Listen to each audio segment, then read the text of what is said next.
Ladies and gentlemen, from the Universal Church of Freedom, Peace and Justice, Deacon Gerald Celente. Hello, this is Deacon Celente of the Universal Church of Freedom, Peace and Justice. Freedom, peace, justice. Well, of course, some of the biggest news is what's going on with the Ukraine war, well over 100 days going on. And you go back just several days ago, and we had NATO's chief says Ukraine shouldn't drop goals of driving Russia out of Crimea. This was an interview with the Washington Post. The NATO Secretary Jens Stoltenberg said Ukraine shouldn't avoid declaring ambitious war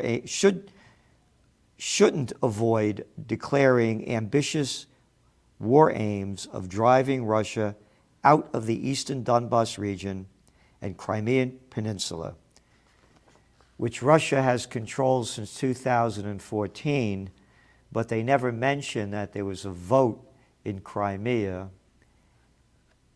of which well over 80% of the people turned out, and over 96% said that they did not want to go with the new government that the United States installed when they overthrew the democratically elected government of Viktor Yanukovych in 2014, as is explicitly detailed in the 2014 spring edition of the Trends Journal.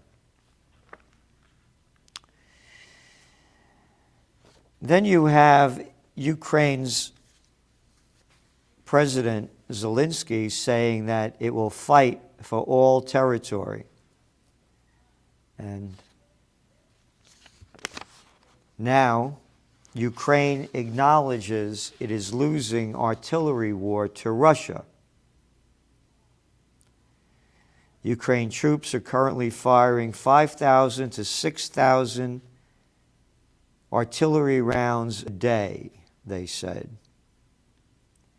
Everything now depends on what the West gives us, the intelligence officials said. Our Western partners have given us about 10% of what they have. Western partners in murder. It's Western partners in crime. How about Asia? How about Africa? How about the Middle East? How about South America? Why aren't they all pouring weapons in here? This is a losing war, and no one is talking about peace. We are. And the Universal Church of Freedom, Peace, and Justice, along with Occupy Peace, will be holding a Peace and Freedom Festival in Kingston, New York, on July 23rd, on the Four Corners of Freedom, John and Crown Street, the most historic Four Corners in America, the only place where pre-Revolutionary War stone buildings exist.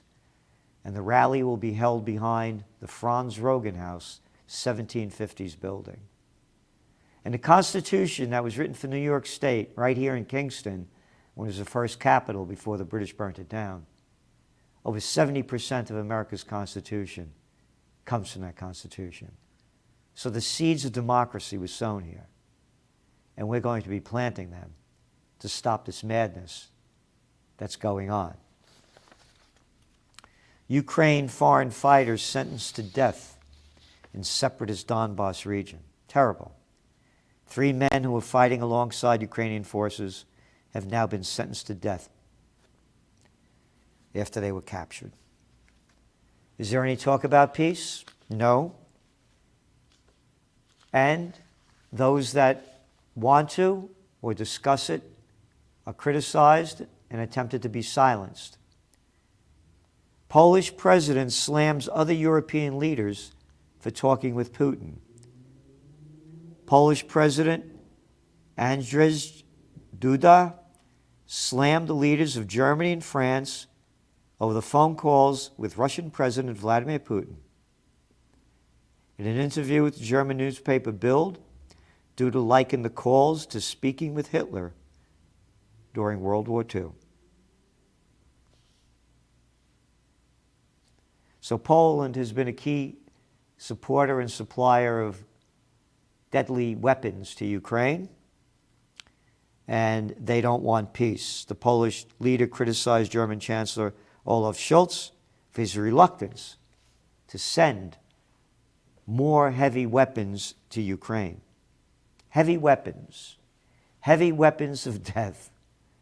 This is madness in front of our eyes. The US, Britain, Poland, and the Baltic states and other Eastern European nations have discouraged diplomacy with Moscow and favor sending more advanced weaponry into the war zone. Germany, France, and Italy have been calling for negotiations and are more reluctant to pour arms into Ukraine.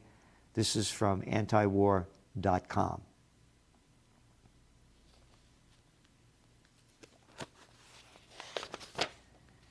So who will win the Ukraine war? Let's go back over the weeks and months. Our goal is crystal clear. Putin must not win a war, and I am convinced that he will not win it. That was Chancellor Scholz from Germany. Our commitment is to be there for you until the fight is done, said Nancy Pelosi. We stand with Ukraine until victory is won. Will she stand? When she says we, who does she mean the we? Oh, those foreign soldiers that went over there, that are fighting a war not in their country and nothing to do with them, that are now sentenced to death? Ukraine clearly believes that it can win, and so does everyone here, said Defense Secretary Lloyd Austin of the United States. The Lloyd Austin that was a general and former board member of Raytheon, the second largest defense contractor in the United States. I think winning is very clearly defined by Ukraine, whose sovereignty is fully respected, whose territorial integrity is not violated by Russia or any other country, for that matter. And they can win. And they certainly believe that they can do it. This goes back weeks ago. That's the Pentagon spokesperson, John Kirby. I have one message for you today. Ukraine will win. Ukraine will be fine, said Boris Johnson, the Prime Minister of the United Kingdom.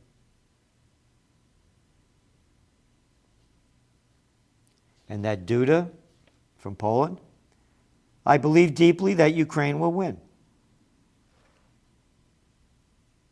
Ukraine will not win. They will not defeat the Russians. We're opposed to the war, but we also are not opposed to reality. And that Napoleon couldn't defeat Russia, that Hitler, who killed between 25 and 27 million of them with Operation Barbarossa in World War II, couldn't defeat them, and the Russians were the first to defeat the Germans. Ukraine, a country of 40 million, fighting a country of 140 million with much more advanced weaponry, will not defeat them.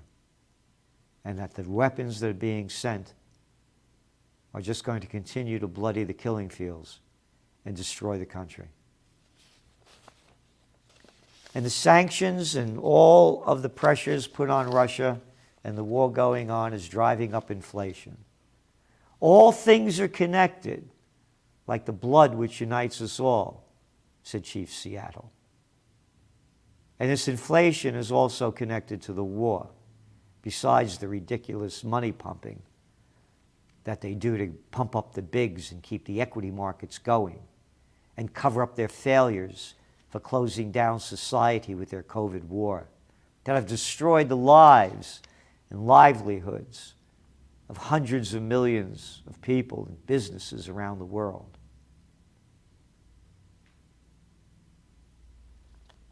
They expected the inflation rate in the United States for May to be 8.3%. It came in at 8.6%.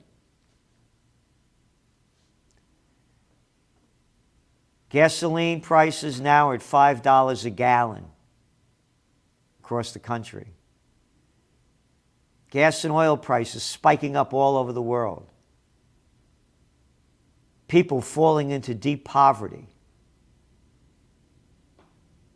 Crime rising, violence, government corruption.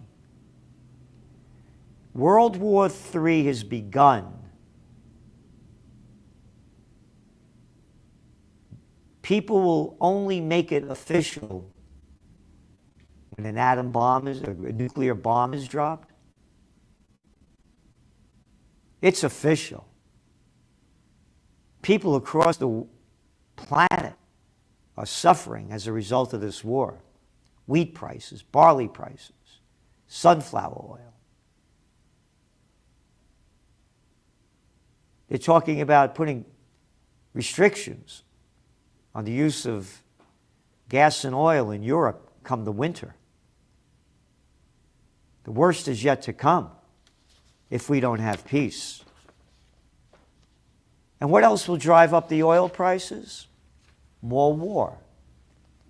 Again, on the freedom level, our freedom's been stolen from us.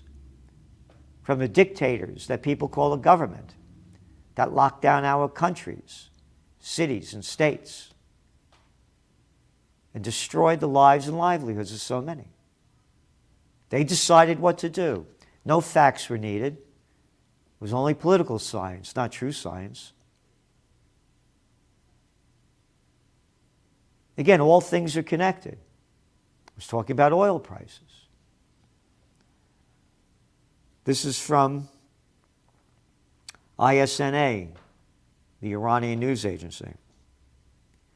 Zionism, obvious plague for world of Islam, which should be exposed, said their supreme leader. Quote, "What are mankind's problems in the world now? They don't know how to coexist, and they act aggressively toward each other. Hajj teaches coexistence, and Hajj people who don't know each other and who are coming from different cultures coexist in peace. Much of the world's miseries and problems are the result of aristocratic lifestyles of luxurious living." Well, the billionaires control the world, all over the world.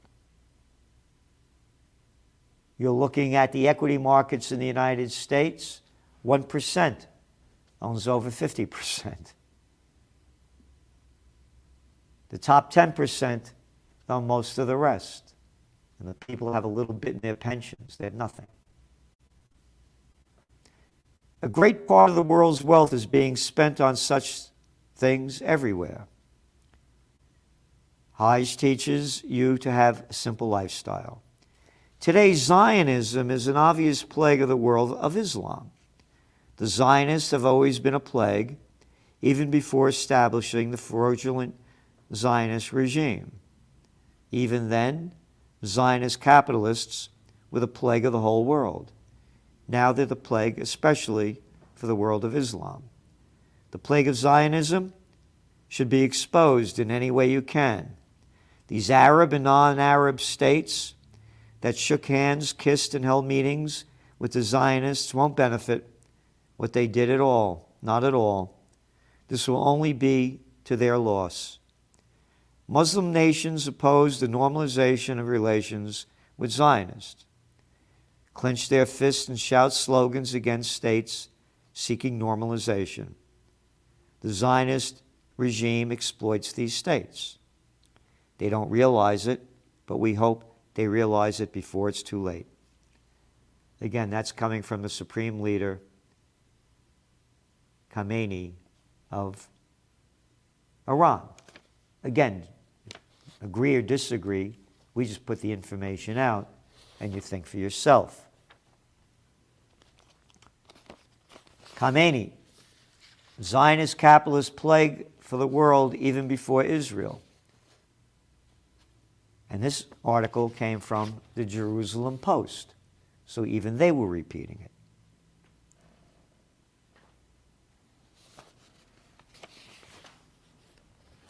Israel jets said to pound targets south of Damascus for second time this week.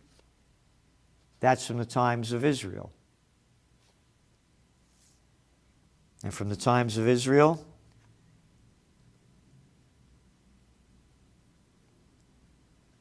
Saudi halts flights at Damascus airport after runway hit in an Israeli strike. So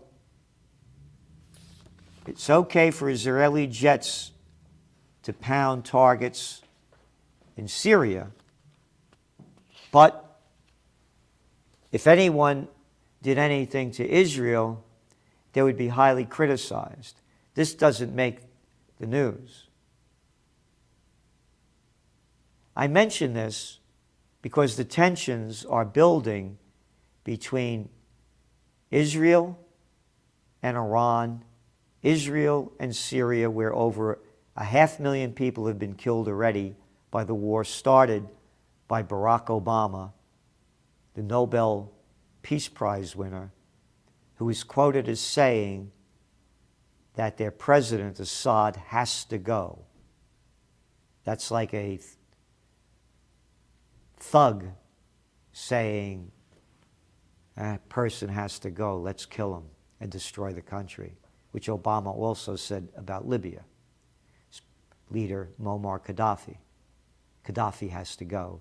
And now Libya was once the richest country in Africa with more rights and privileges and benefits than much of the world, is now a hellhole, entrenched in a brutal civil war. Occupation by Israel, quote, is root cause of violence. That's according to the United Nations, a report that came out this Tuesday. A team of investigators appointed last year by UN Rights Council to examine all underlying root causes of Israeli-Palestinian conflict said Israel clearly has no intention of ending its occupation of Palestinian land.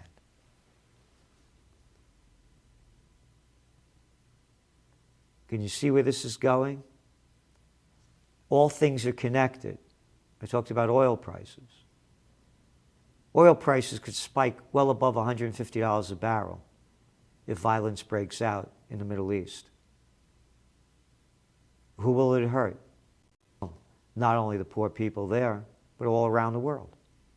No one's talking about peace. Only one side of the story is being told. Bennett tells IAEA Israel has the right to attack against Iran's nuclear program. Israeli Prime Minister Naftali Bennett met with Rafael Grossi, the head of the International Atomic Energy Agency. And the Israeli leaders said to him that Israel has the right to act against Iran's nuclear program. Israel has the right to attack Syria. Israel has the right to attack Iran, but no one has the right to condemn Israel for its actions as an apartheid state, according to the United Nations. Israel has between 90 and 300 nuclear warheads. Iran has none. Israel is not a member of the International Atomic Energy Agency. But yet, being not a signatory due to its secret nuclear weapons program, and has never permitted the IAEA to investigate it, inspect their nuclear facility in Dimona, They say they are ready to attack Iran. World War III has begun.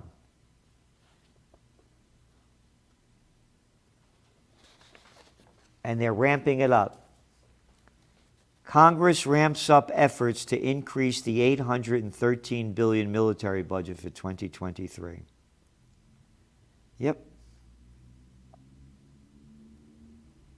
Biden asked for an $813 military budget, which represents a 4% increase from the year before. With inflation over 8%, Congress wants more. And the Biden administration is poised to agree. So there you have it. They're sending us to war, and they're destroying our lives. People living paycheck to paycheck. Every time they put that nozzle in their gas tank and they look at the numbers going up, how am I going to pay this?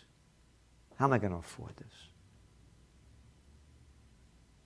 They don't care. They're the privileged ones. They're not worried about the rising price of gasoline. They don't look at the gas pump. They have drivers. If we don't unite for peace and start a new movement, we're finished. We're done. Again, they won't acknowledge World War III happened in the history books until a nuclear bomb falls. It's already happened. Like I've said, they say World War I began when they assassinated the Archduke Ferdinand at Sarajevo. Nobody knew what an Archduke was, and who cared? And what was a Sarajevo? Oh, some place that was illegally occupied? Another. Yeah. No, it was building up before that. Again, July 23rd, at the Four Corners of Freedom, John and Crown Street in Kingston, New York. Judge Andrew Napolitano will be a speaker. We have other speakers, big names, we'll be announcing soon.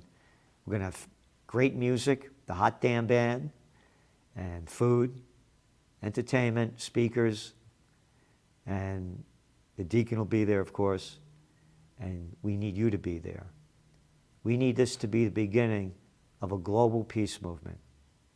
United we stand, divided we die. Thank you, and amen, and amen.